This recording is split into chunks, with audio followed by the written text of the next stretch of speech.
بذكر الله ترتاح القلوب وتنزاح المتاعب والكروب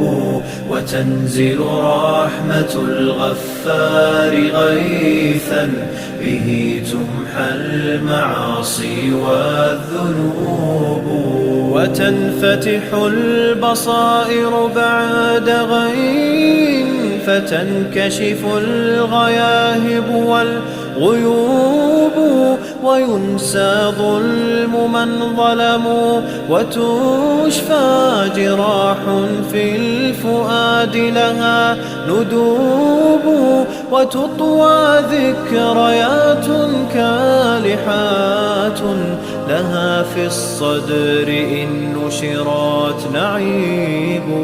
بذكر الله ترتاح القلوب وتنزاح المتاعب والكروب